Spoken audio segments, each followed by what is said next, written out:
Hello, and welcome to this episode of Fiction Fans. I'm Lilly. And I'm Sarah. Hi. Hey, Sara. Anything great happened to you this week? So I don't know if it constitutes as great, but I had delicious Chinese leftovers for dinner, and I didn't have to go in for jury duty today. So I'm happy. Those are good things. Yeah, I think those count as great. Yep. How about you? Oh, my orchid bloomed, so I am ecstatic. What are you drinking tonight? I am drinking the remnants of a bottle of red wine that I opened for D&D yesterday. Not yesterday, Monday. I was gonna say I didn't think we had the same D&D night. No, we don't have the same D&D night. And once this glass of wine is over, I may just move to water, or maybe I'll open something else. We'll see. What about you? I am drinking bottom shelf sparkling wine in a mimosa. That sounds delightful. It's the best way to drink both sparkling wine and orange juice. It's a good way of making sure that you get all of that vitamin C, yes.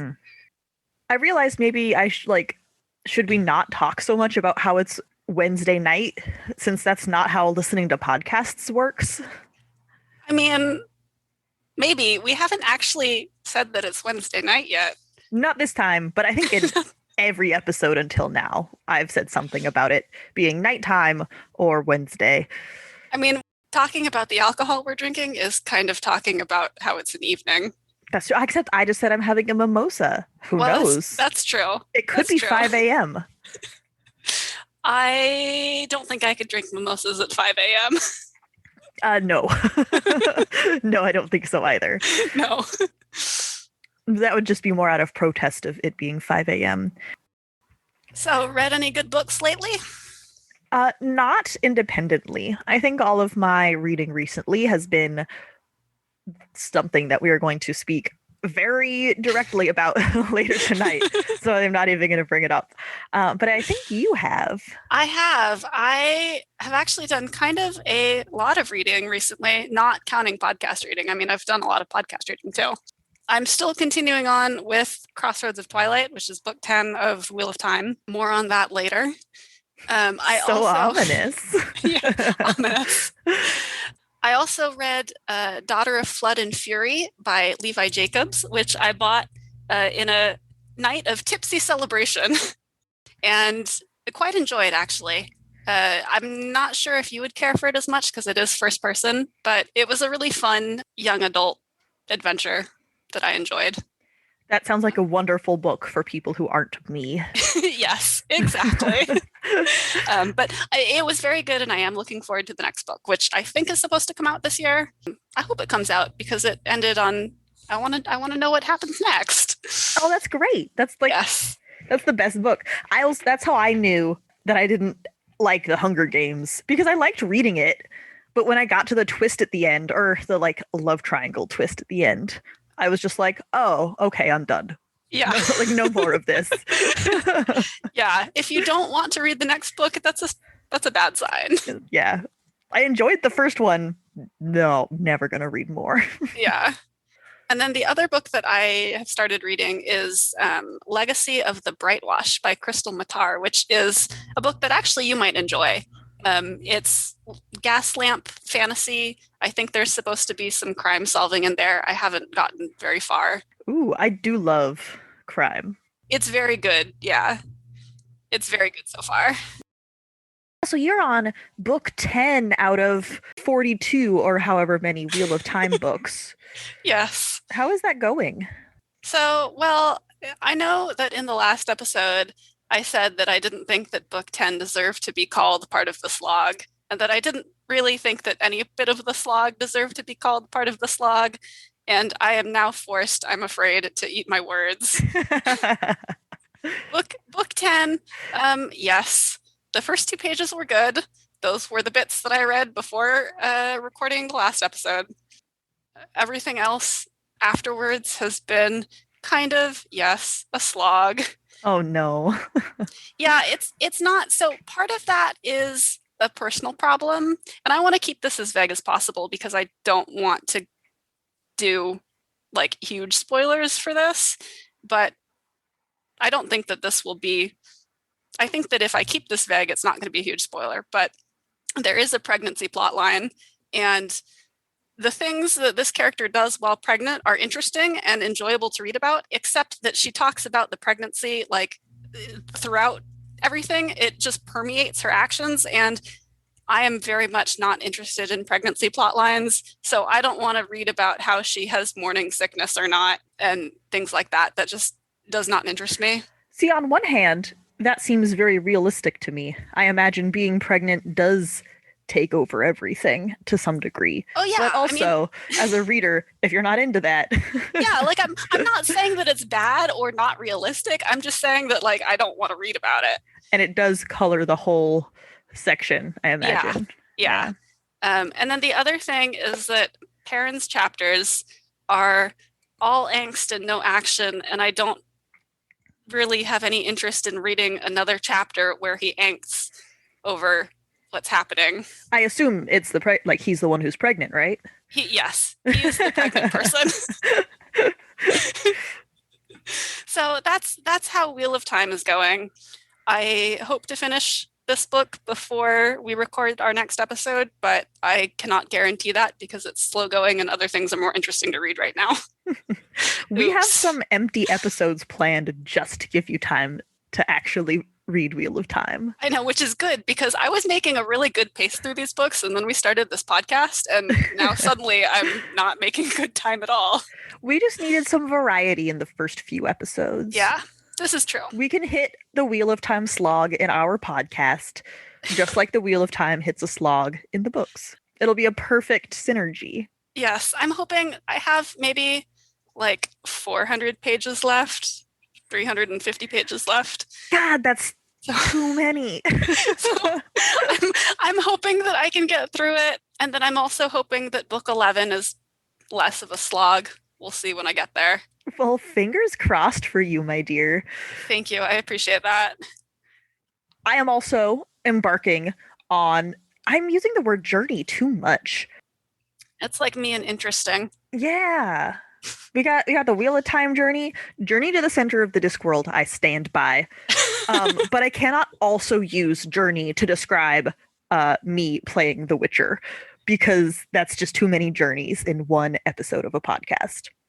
But I have started playing The Witcher 3. That is related to the podcast. It didn't come up when you asked about reading any good books lately because I have not started the books yet. But you do intend to. Yes, I do intend to, and I think you should at least read the first one. I want to, yeah. Yeah, and then because we've both seen the show, which I think I can say we both loved, right? Yeah, I quite enjoyed the show. I would have to rewatch it before we talk about it because things only stick in my head for about a week, and then they have to leave to make space for other things. Well, that's perfect. Eventually, we'll have a Witcher week. And then an episode on sort of following it through the different adaptations, because I think I'm really excited to look at it that way. And I've heard great things about the books, but I cannot play the whole video. Maybe I could play the whole video game in 1 week, but that seems unlikely. Given the other demands on your time, I think that's quite unlikely. All of that is a very long-winded way of saying I have started The Witcher. And you're enjoying it so far? Yeah, it's not. So I don't normally play single player games. So it's not like my usual jam. I did play Shadow of Mordor. That was fantastic. Maybe I just have to have. Is that also single player? It is. Sorry, yeah, it's also a single player. It's more of a stealth game though. The Witcher is not a stealth game. Maybe I just need like high fantasy beefcake men. Maybe that's the requirement for me to play a single player video game. Maybe, except that you had a tweet. Well, I texted you and that text turned into a tweet about how Geralt is way too skinny.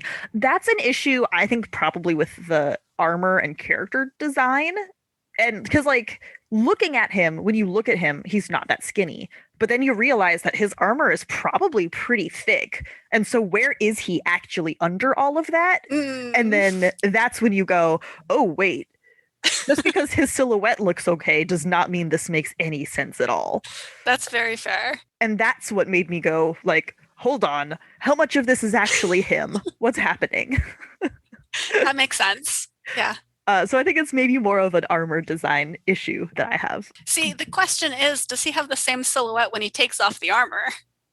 No, that's it. So it opens at the bathtub scene because it's The Witcher, and they know we thirst. And he is, beefy Geralt. But then he puts on the armor and he doesn't get any bigger. He's the same size, but now he has like 3 layers of armor on, and that doesn't make any sense. He has magic armor. Maybe. It's actually spandex and just looks like armor. And hopefully protects him like armor. The way I play, no. Are you of the charge in and hit things variety of player? No, I'm just bad. Oh. I definitely play like a barbarian. Mm-hmm. I just go and hit things and try not to die before I beat them. I know. We've played multiplayer games before quite a bit. We have. That's normally how I play. But anyway, I don't know how much of that's gonna make it in. But I think so. One of my big questions going into my playthrough of the game was, how is my background knowledge going to affect my experience in the game? Because I have seen the Netflix show, which is a prequel to the video games. Definitely the third one. I believe all 3 of them. I'm not actually sure how that timeline works. I think it's before all of them, though. Do you know where the Netflix show stands in relation to the books? Like, is it a direct adaptation, or? I believe it's a direct adaptation. One of our friends has read the books, and I think he confirmed that it is. They're kind of like a series of art, like short. Mm-hmm. I shouldn't actually talk about the books like I know anything. I don't. I have not read them yet. I have not researched them. I know nothing. Sorry for putting you on the spot like this. It is my understanding that the show follows the books very closely. But that means I've watched 5+ hours that basically amounts to world building for this game, which is actually very cool. That's a aspect of the game that I hadn't thought about, actually, is that you have all of this build up to it now. And there's all of these characters who I've met, and I, am coming into this with some very strong opinions about. All of it love. I love every character in that show. As you should. And so, like, at the beginning, Yennefer is very mysterious. Geralt is chasing her. He doesn't know where she is. They haven't seen each other in years. But I am very familiar with Yennefer already. So that's just a very fun, like, is there a good version of baggage? Because I feel like that's what I have. Good baggage. Cute luggage. That's it now. I got a lot of cute luggage going into this video game. I like it. I think the best part is Gwent. I don't know if you're familiar, but Gwent is sort of a mini game inside The Witcher where it's a card game and you like build your deck by buying cards from traders, and you don't have to play it to play the game. But it's a very big part. Everyone who I know has played the game has played quite a bit of Gwent, and all of the cards they're almost like baseball cards, but for people in the world. Mm-hmm. But these people aren't actually in the game. They are just characters from history. Mm-hmm. So they don't have anything to do with the plot at all. But I know who they are because they're in the show. Oh, that's neat. It's amazing. That's really cool. So, like, there's a sorceress, Sabrina of Glesseveg. Like, I know who she is, and I watched her grow up in the show. That's dramatic. She's a minor character, but you still have all of this context for her that you wouldn't have if you had played the game without having watched the show. Yeah, I drew this Gwent card and I went, Sabrina. And I think the best one is there is a card for King Foltest of Temeria, and all of the cards have little like character quotes at the bottom, very similar to Magic cards. That's not the point. But Foltest's quote, I'm not gonna say anything, no spoilers. All I'm gonna say is that his Gwent card says, "It is natural and beautiful that a man should love his sister." And if you've seen the show, you know why that made me burst out laughing. Yes.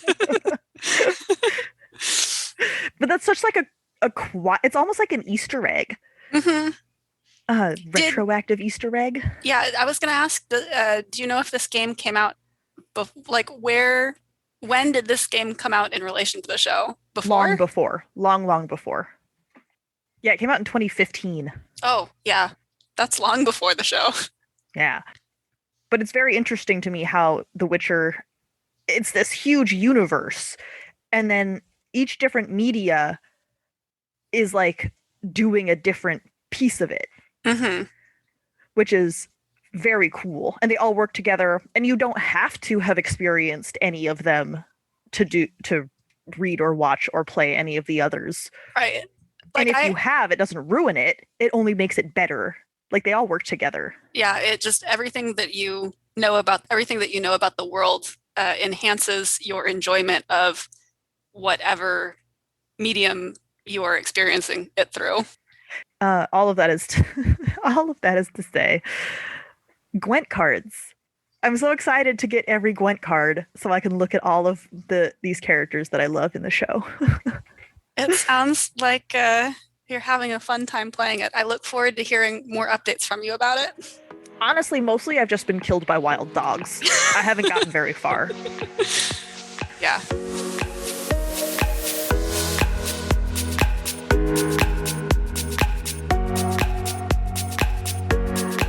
Well, back to actual literature. How's that? Yes. So the book that we both read for this episode, The Prey of Gods by Nicky Drayden. I feel like I should mention that, and this is all coincidence, we did not plan this. It is just that we have very lucky timing. She does have a new book that just came out, Escaping Exodus Symbiosis, which came out on February 23rd. It's the sequel to Escaping Exodus, I believe. We are not talking about either of those two books, but I felt that it warranted mentioning. Absolutely. And considering how much fun this book was. Like, I want to go out and buy both of those books because I really enjoyed The Prey of Gods. Me too. It was so much fun, which I feel like is so different from the book we read last episode, which was very good, but very like harrowing. Yes. This was definitely a me kind of book in that it dealt with, it dealt with some big themes too. And there was a lot of death in it, but it was upbeat. It was funny. I liked it. Yeah. Oh, so good. There are some books where you read the back of it and you just think, what were they, who wrote this? What were they thinking? Right. This has no relationship whatsoever to the book that I just read. Yeah. But I actually think that the summary on the back of this book captures it very well. I know we just talked about how the back of the book is a very accurate representation of this book. Don't read it. Don't read the back of the book, I should say. Just go straight, just read the novel. It's so quick. It's like, what, 375 pages of 20-point font? Like, it goes so fast. It does go very quickly. I disagree. I think that you should read, I think that if you are interested in this book after our discussion, the non-spoilery bits of the discussion, I think absolutely you could read the back of the book, but you should still read the book. I had such a fun time discovering these things that were apparently on the back the whole time. That's the thing. Like, I did read the back of the book. I'm the one who chose the book. So like I read the summary, but they still came as not necessarily a surprise, but kind of a surprise. Like, I wasn't expecting them to show up when they do. Like, all of those points there, I wasn't expecting to show up when they do. And so it still felt new and fresh. Yes, absolutely. The first half is mostly setting the scene. This book takes place in I'll call it a near future South Africa. Well, it takes place in the 2060s, I think. That's the near future. Yeah, so 40 years from now. Yeah. It's pretty similar to today. The technology is a little bit more advanced, but it's not like Star Trek. Right. They have adorable personal robots that I want one. Yes, the Alfies. The Alfies. You know that old internet history YouTube video of the lady crying because she just wants to hug every cat and she knows she can't hug every cat and she thinks about all the cats that she can't hug? It sounds vaguely familiar.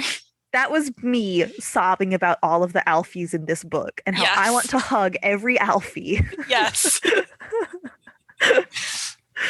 And I just think about all the Alfies that no one is hugging, and I could be the one hugging them, but I'm not. They reminded me of pugs. I mean, maybe that's just because I'm a pug person. I think it's because you're a But pug person. yes. But they're so sweet, which, I mean, is sort of a hilarious thing in and of itself to say because they are. Robots, There's basically smartphones, right? but with arms for the most part. For the most part. But we see them develop, or some of them develop. Some of the main characters are Alfies. This book does jump around with characters. There's a cast of maybe 5 POV characters, maybe fewer, like 4 or 5, right? And one of them is the Alfie of one of the other main characters. And so we actually get to see their like internal monologue, except it's a robot, so it's not exactly a monologue. But it's really interesting. I mean, it's interesting to see how that develops over the course of the book and how it gets more of an individual monologue than it has in the beginning. And it's frankly hilarious to see an interpretation of the scene we just read from the perspective of a 16-year-old boy as interpreted by his Alfie. Yeah, exactly. Yeah. It's great. Oh it's my wonderful. God. It is so good. They're so charming. They are. All of the characters are so very complicated, so very human, even if the character isn't necessarily human, in a way that is just so fun to read. Yeah, they have a lot of depth to them. And so much, even the villain, I think it's really interesting, and I'm stealing your talking point here. Go for it. But the villain, you don't realize that she is the villain until about a third of the way through the book. And because of the way in which she's introduced, she comes off initially as a very relatable character. Extremely, yeah. I loved her. Yeah, I loved her the whole time. But is saying it's a she spoiler?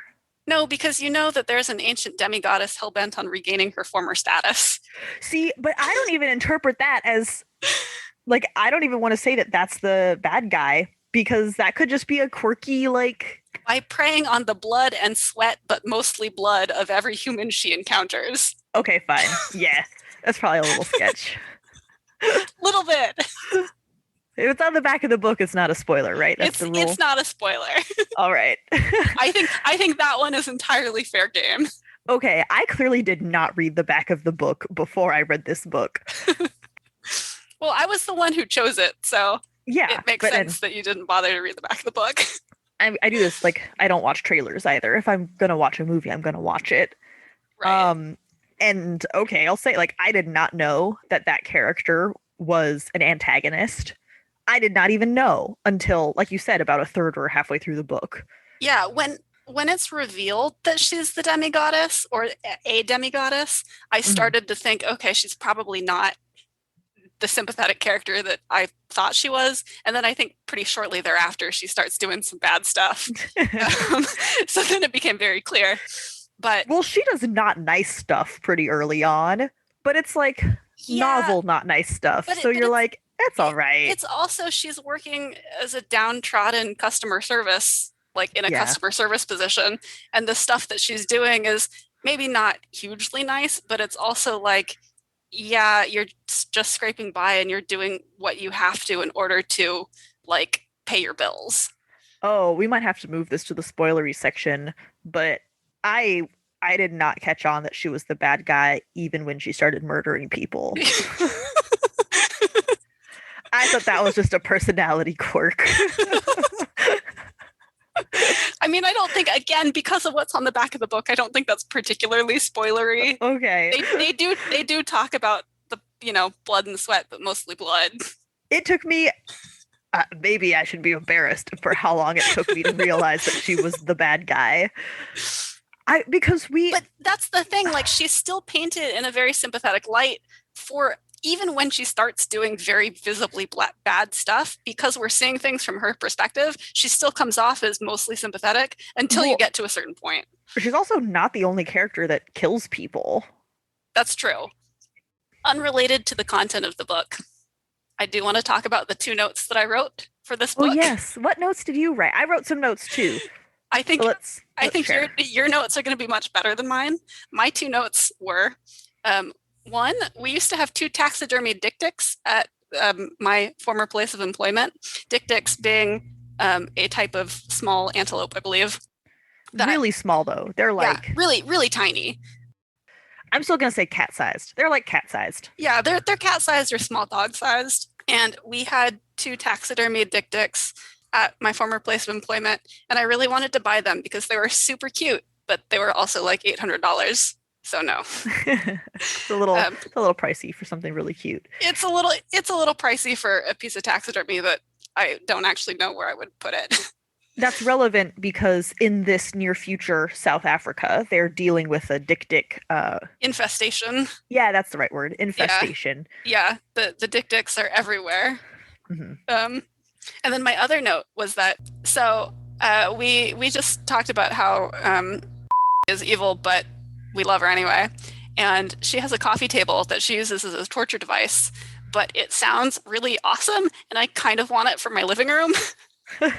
I have the quote that she gives to describe her coffee table. At the table's base is an ancient slab of ebony wood with thick iron spikes jutting up in a simple yet pleasing checker pattern. Suspend a man over it, and it becomes an effective torture device, breeding fear by the bushel. Top it with a nice piece of beveled glass, toss in a couple of coasters, and ta-da! Perfect place to rest a drink or TV dinner. And like, that just sounds like an amazing coffee table. Like it would be so architectural. I want it. It sure would be a statement piece. It would be a statement piece. I don't want to torture people over it. I would keep the glass on. But it just sounds really cool. I not that exact piece, but one of my bookmarks was also for because this book was written in the very close third person point of view, which I have discussed at length how annoyed I get by first person. But close third person is my jam. Give me all of the bias, but let me pretend it's someone else saying it. I cannot explain why I am that way. I do not know why I am the way I am, but I just think, especially for a humorous book like this, it really worked. The format really works for this book. Yeah, it works so well. I love that close third person where the narrator is so clearly telling you exactly what they think and feel. Mm-hmm. There's a pretend gap between you and the narrator. And that just makes everything just a little bit funnier to me. Maybe it's just how I like my humor books, because the first person book we read last episode, I liked. It's not humorous. Right. So maybe that's the thing. Although I feel like Lord of the Rings is sort of, it's not as close third person as this, but it's also a very, very close third person, a very characterized narrator, right? Right. That's just what I like. And this book delivers it 100%. Yeah. I'm so glad that we decided to read this book because it was so worth it. Absolutely. To avoid spoilers, skip forward to 48:25.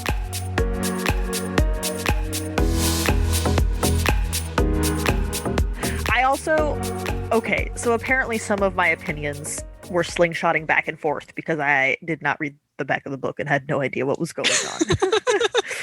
But reading this book as a blank slate, my opinions of the characters were so fluid in such a satisfying way. Mm-hmm.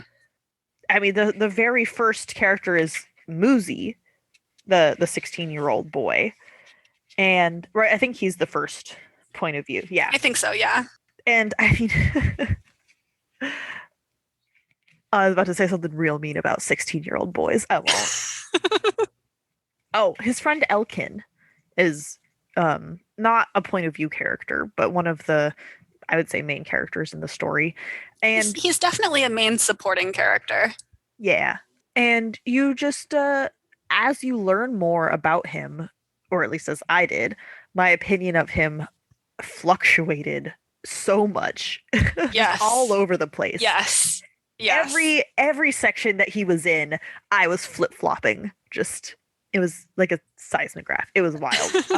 But it was fantastic. And it wasn't because he was acting out of character. It was because I was learning new things about his character. We did pick another book with sexual assault in it. We did. Accidentally. Well, of course, accidentally. Obviously. Yeah.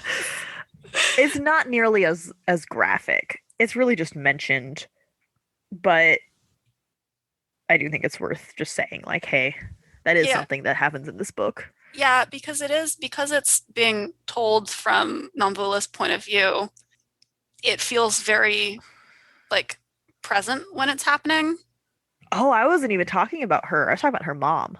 Oh, yeah. I mean, her mom definitely, like, that's not shown in the book. That's just told. Right. But she almost gets raped. Right. Which, like, I was not expecting.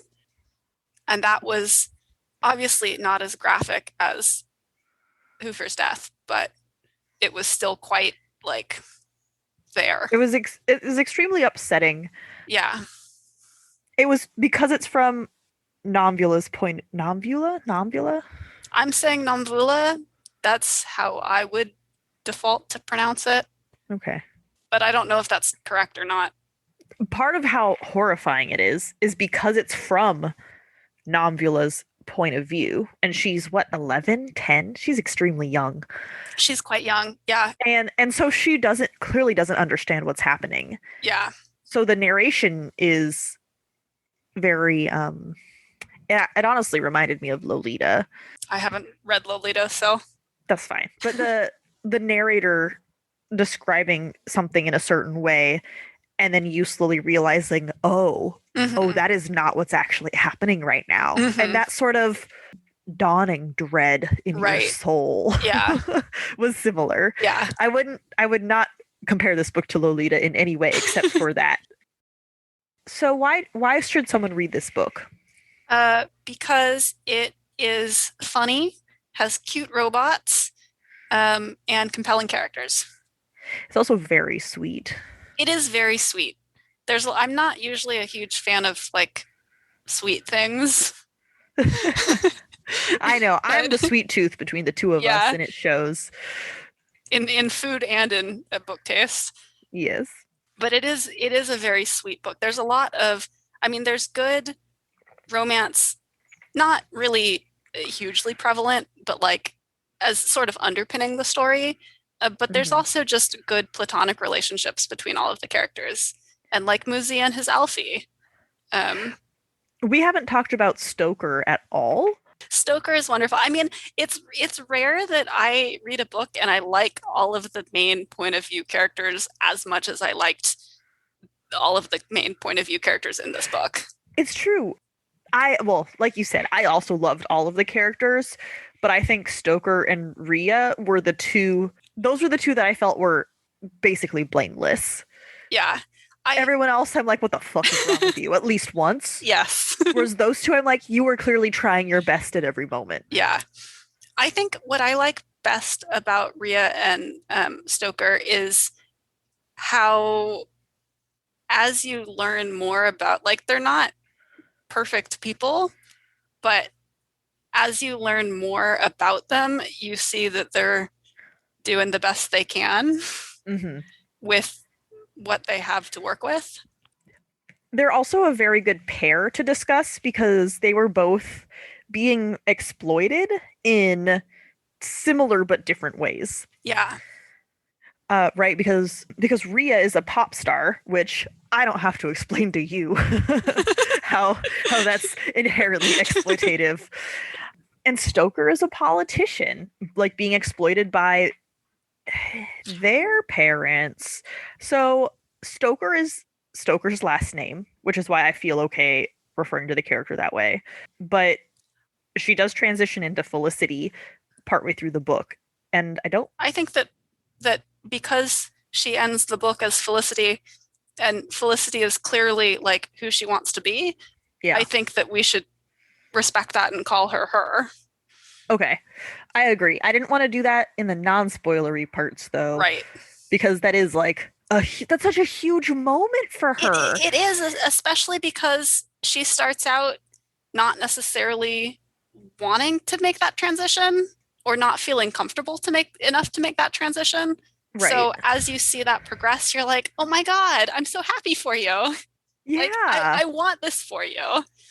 And the way she just like gives 2 middle fingers to her parents was just like, yeah, girl, you.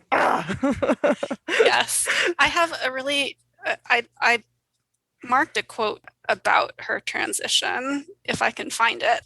There is, unrelated to Stoker, there is a quote that the Alfie says about another Alfie, that sneaky, no good son of a bit, which I really liked. I did love that. I thought that was just very, very clever.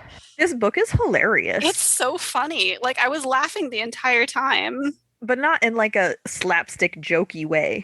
Okay, I don't think, somehow I didn't mark it, but it was about how she saw a picture of herself in a dress and was struck by like how happy she looked. And that's kind of, I feel like that's kind of the turning point for where she realizes, oh, I am Felicity. That's not just who I am pretending to be some of the time.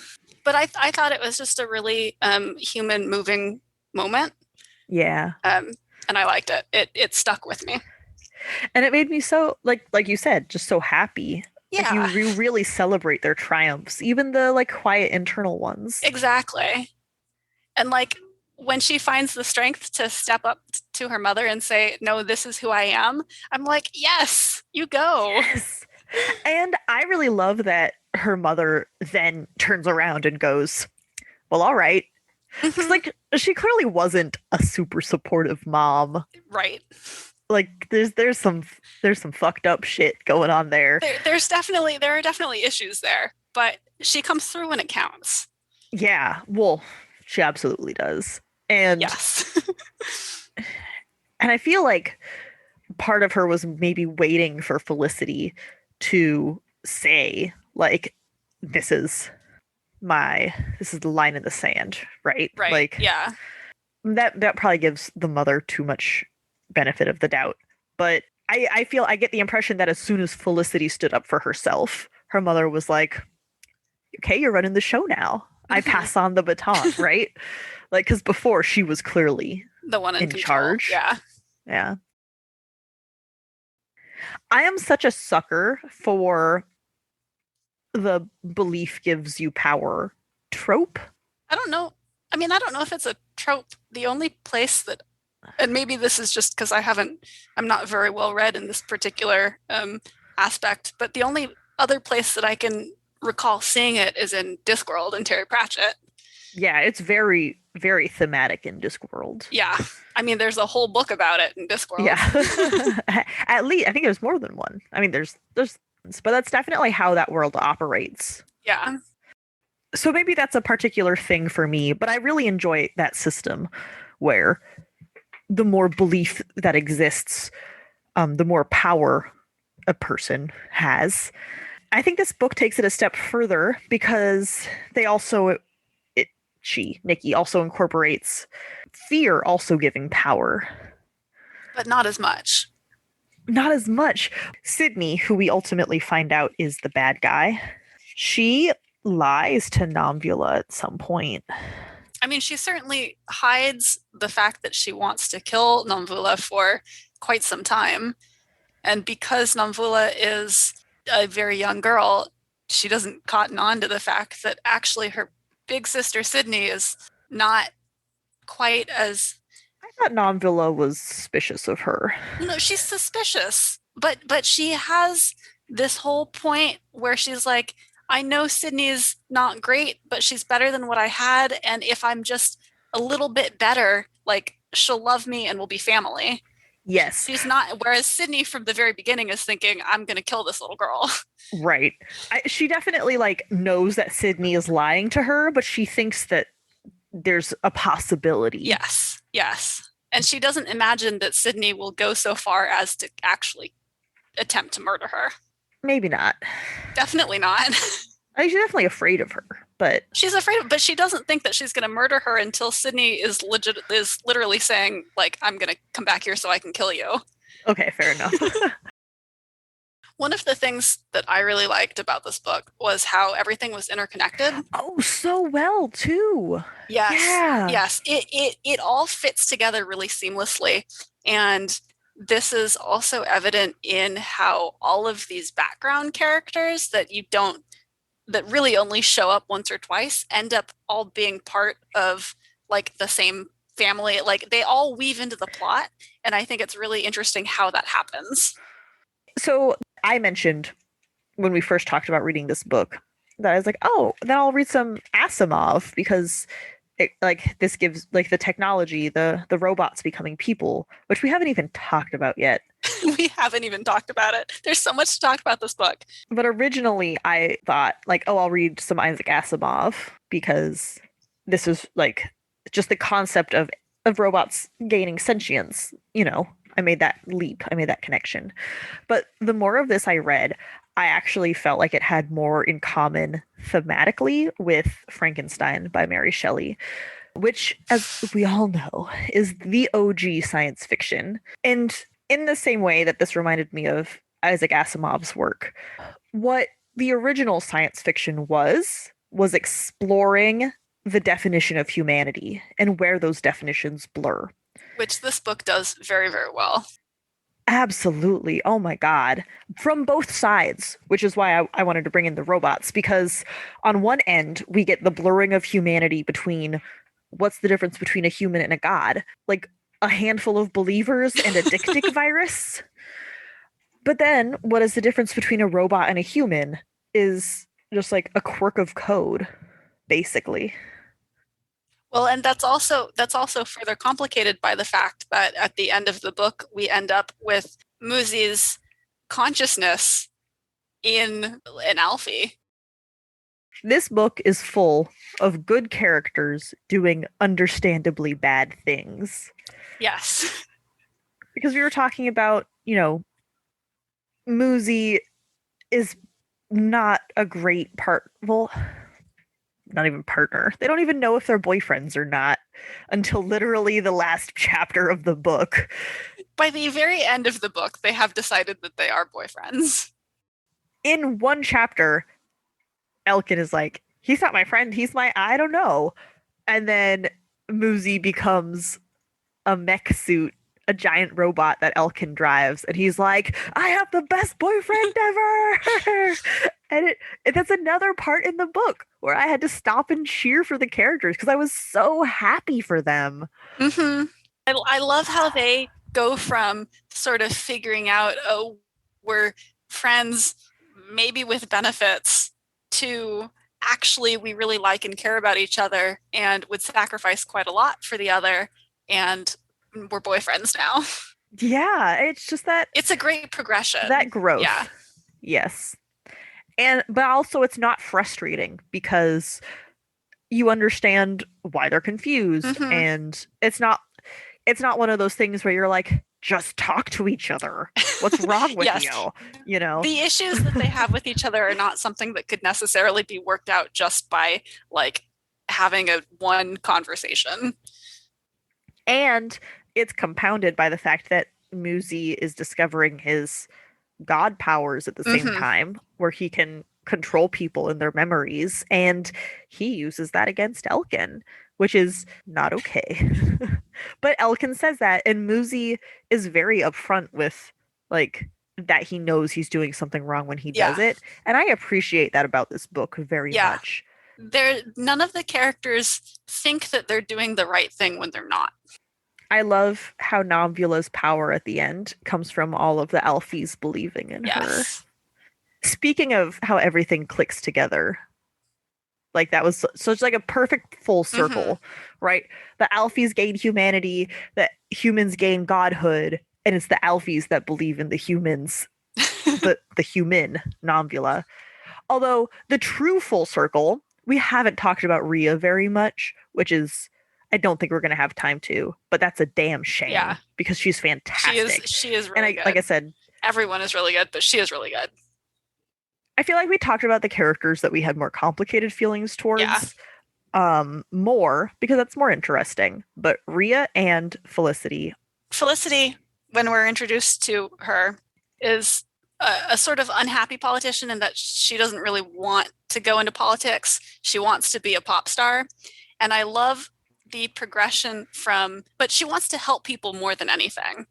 And I love the progression from unhappy politician to Felicity as politician who is going to run for president. Like, I think that is a great circle in and of itself. Oh, it was such a good character progression. Yeah. She wasn't unhappy because she was a politician. She was unhappy because she couldn't be Felicity. Yes. But she didn't really understand that at the time. Mm-hmm. And so her stepping up during the chaos at the climax, Sydney is fighting the whole country or whatever with the monsters. It's good. I'm just not going to go into it. Do you know what I have 0% problem with, but also did not see coming at all? That's not even the right way to say it. I don't have zero. I have no problem with it plot-wise. I love it. I didn't even know I was supposed to be rooting for it until it happened. Rhea raising Nomvula. Yeah. When the book ended that way, with Nomvula talking about her new mom, and she had a nightmare and mom took care of her, I was like, yes, I love that aspect of the ending. Because both of these sweet girls went through such garbage in very different ways, and Nomvula finally has any human being, not even human, any creature who is truly out for her best interests for the first time. She finally has a proper family, which is something that she really have wanted for her from the very beginning of the book, basically. She's been struggling through so much garbage, but I didn't realize how happy I would be with Rhea taking time off to be a mother. When that line was first dropped in someone else's perspective, I think it was Moosey's, and I was like, oh, did Rife get her pregnant? What? Yeah, that is what I thought. Yeah. That is what I thought, that she had a kid, and I was like, oh, that's moving really fast. Yeah, or that she had been pregnant the whole time. Yeah. You didn't know, and it's just oh. And then you discover that it's Nomvula, and you're like, oh yes, I support this. Yes, so much. But I also love the very hint at the end that the troubles are not over.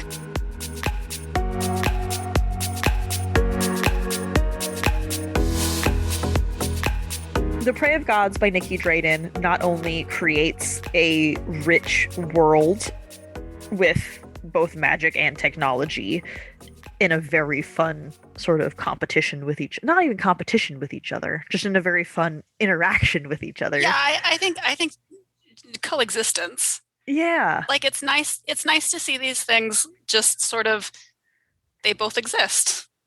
And there's not really any more mention made of it. Yeah. It just is. So that world is absolutely fun to read about. And then, as I think you mentioned, every single character is so complex. Not complicated is dramatic. They're all so complex with so many ups and downs, and you rip your hair out when they make a bad decision, but you cheer with every success that they have. And it is just so much fun and so rewarding. I would say absolutely read this book if you're into sci-fi. It's also very thoughtful. So any of you secret philosophy buffs, read this book. It'll be worth it. Yeah. I am going to leave you with a quote from Rhea. Maybe not the most descriptive quote of the book, but I like it. The edges of Ria Natarajan's lips spread, pulling slightly upward, and not even because she's forcing them. Oh, hell no. She's not about to be happy. Happy doesn't pay the bills. It's all angst and melodrama and attitude. She turns that near smile into a snarl. I love Ria. I love her. I had her. to quote her. I had to.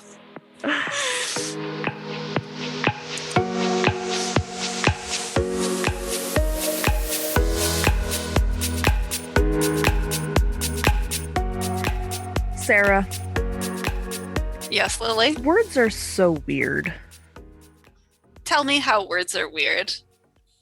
I understand that this is a personal problem, but I cannot, for the life of me, spell research.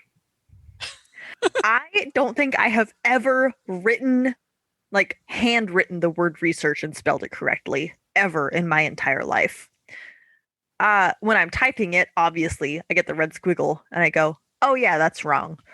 Or when I'm proofreading and I'm thinking about it, I can say, oh yeah, that's wrong. Because intellectually, I know that this word is spelled Research.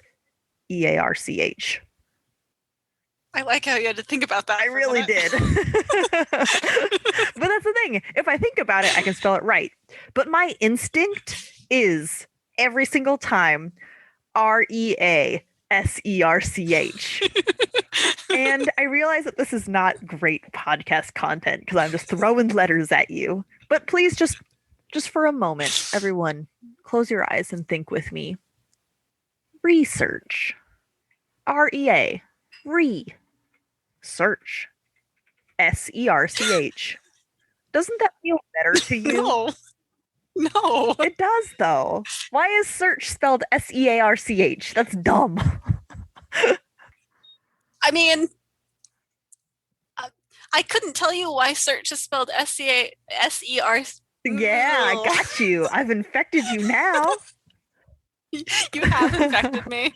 I couldn't tell you why search is spelled with an A, but like I have never once thought research should switch the position of that A. That's words are weird.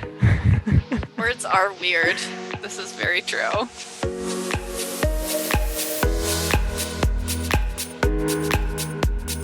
Okay, we ready to do some top 10 books? We can't have a conversation about each book. No, we cannot have a conversation about each book. And before we start, I would like to say thank you to Benjamin on Twitter. That's at Literature and Lo-Fi for suggesting that we discuss our top 10 series or books. I am going to cheat a little bit and say that one series counts as like one spot, which is also kind of doing myself a disservice because I could not figure out I didn't have any difficulties figuring out my top 3, and then the other 7 I struggled with. So I might not have actually 10. And I would have 10 if a series did not count as one book or one spot. So Benjamin is lovely. I see his alerts all the time. I don't actually do Twitter, but I do get our notifications. Yes, I am the Twitter goblin behind all of our word vomit tweets. I think first we should each just run through our titles. You and then me. And then we talk about them. Okay. I think you should go first because my titles, again, are very nebulous. I also would like to point out that for both of us, I think, and you can correct me if I'm wrong here, but this is more of a snapshot of our top 10 books on this date. This is our genuine selves as we come to you today. Would you like to hear my top 10 books today? I would like to hear what your top 10 books of the day are. I didn't write down all of the authors, and I've just realized that. Oops. You're going to get some half and half nonsense. Okay. American Gods by Neil Gaiman. Frankenstein by Mary Shelley. Lord of the Rings and the Hobbit by Tolkien. Dataclysm. Good Omens by Terry Pratchett and Neil Gaiman. The Great Gatsby by F. Scott Fitzgerald. Helter Skelter. Cold Comfort Farm. A Long Way to a Small Angry Planet. Anubis Gates by Tim Powers. Those are good books. They're all, Well, I mean, they're my top 10. Some of them, I mean, there are some of them that I didn't care for as much, but in general, I think that's a very strong list. They're all good, though. You can't deny that. Some of them have qualities which I do not appreciate, but the rest of the world seems to. You just don't like The Great Gatsby. You haven't even read it. No, you haven't read it. I haven't read The Great Gatsby. I have read Frankenstein and didn't much care for it. Fun fact. I also did not the first time I read it. I think I had to read it 2 or 3 times, but then it was like, it hit me. I don't know. It hooked into my brain. Okay, so again, with the caveat that it's not really 10. So the Lord of the Rings series, but I'm including not just the Lord of the Rings trilogy, but like all of the related mythos. Everything by Tolkien, number 1. Basically everything by Tolkien, except that I mean, like, he has works that are not part of the Lord of the Rings. Everything in Middle Earth by Tolkien. Everything, yeah. I do like his non-Middle Earth stuff too, but everything but this slot can only be one of them. Yes, yes. So all of the Middle Earth stuff. Good Omens by Neil Gaiman and Terry Pratchett. All of the Discworld books by Terry Pratchett. And we're not talking about our reasons for liking books yet, right? Not yet. Okay. So the Inda series by Sherwood Smith. And then Over the Rim of the World, Selected Letters by Freya Stark. And Dashing for the Post, The Letters of Patrick Leigh Fermor. That's 7. I have 3 more to go. I don't have another 3. I probably, if I had to add another 3, I would say The Merlin Conspiracy by Diana Wynne Jones, and The Chronicles of Prydain, which is a series of 5 books by Lloyd Alexander. That leaves me with 1. Oh, wait. I take it back. I totally forgot Andrew Cartmel. I'm sorry, Andrew. The Vinyl Detective by Andrew Cartmel. I thought you wrote these down. I did not write these down.